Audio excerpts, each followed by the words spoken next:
একেবারে শুরু থেকে একজন পারফেক্ট পেস বোলিং অলরাউন্ডার খুঁজছিল বাংলাদেশ, মাঝে কয়েকজন এসেছেন, খেলছেন। এদের মধ্যে অনেকেই নিজেকে ফ্লারিশ করতে পেরেছেন, অনেকেই পারেননি।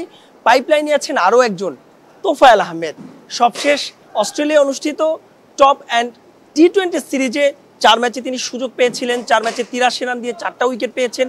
ব্যাটাতে অবশ্য জ্বলে উঠতে পারেননি, মোটে 7 রান করেছেন। কথা বলবো তার সঙ্গে। তোফায়েল, ধন্যবাদ আমাদেরকে সময় দেওয়ার জন্য। যেমনটা প্রত্যাশা করেছিলেন অস্ট্রেলিয়ায়, তেমনটা কি হয়েছে, এবং যদি না হয় এখান থেকে আসলে শিক্ষাটা কি? ধন্যবাদ। আসলে আমার জন্য অনেক বড় একটা প্ল্যাটফর্ম ছিল, যেহেতু আমার জাস্ট শুরু করছি। সো অনেক বড় একটা প্ল্যাটফর্ম ছিল। সো আমি যেইভাবে টার্গেট করে গেছিলাম যে ওইভাবে হয় নাই প্রত্যাশা মতো। আমি ব্যাটিংটাতে আরও অনেক রান করার কথা আমার।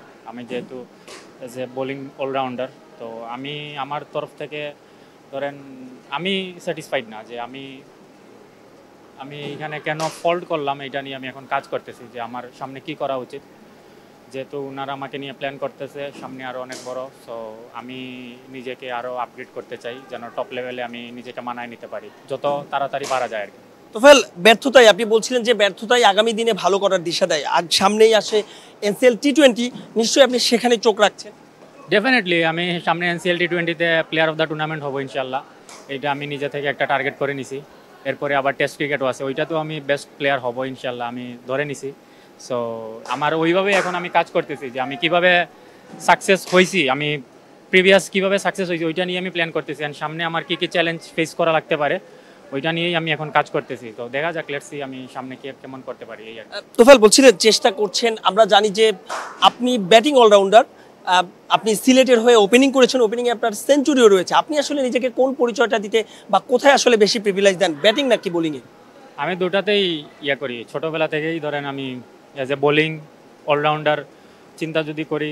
আমি ব্যাটিং যখন করি আমি ব্যাটসম্যানের মতো ব্যাটিং করার চেষ্টা করি, আবার যখন বোলিং করি বোলারের মতো বোলিং করার চেষ্টা করি। সো আমি আরও কীভাবে নিজেকে প্যাকেজ বানাতে পারি, যেমন আমি হব টিমের মধ্যে থ্রেড বোলার। আমি ধরেন পার্টনারশিপ হয়েছে, আমি এসে উইকেট বের করব, তখন ক্যাপ্টেন যেন আমাকে চিন্তা করে যে ওরে বোলিংয়ে আনলে হয়তো বা খেলাটা বের করে দিবে।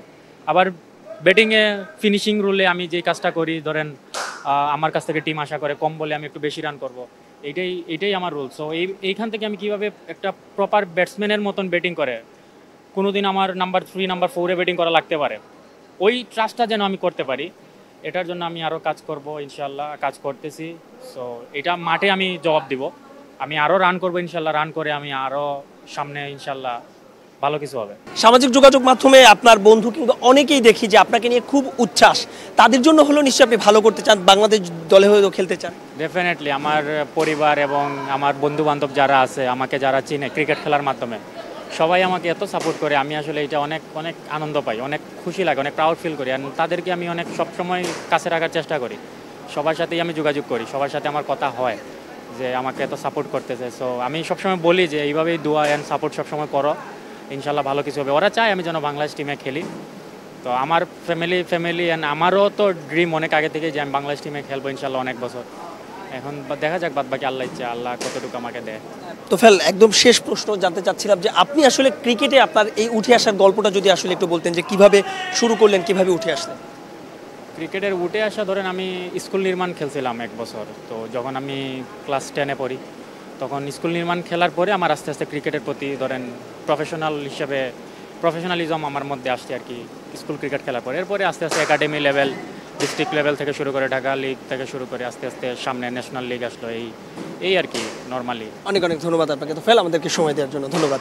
কথা বলছিলাম পেস বোলিং অলরাউন্ডার তোফায়েলের সঙ্গে, এবং তিনি বলছিলেন তার দৃষ্টি তিনি সুদূরে রাখছেন, এবং একটা বিষয় বলছেন, হারার আগেই হেরে যাওয়া নয়। এবং তোফায়েল বলছেন তিনি পারফর্ম করেই জাতীয় দলে থিতু হতে চান এবং খেলতে চান, দীর্ঘ সময় ব্যাটে বলে রাখতে চান অবদান। মাহবুব লিমন, স্টার নিউজ, সিলেট।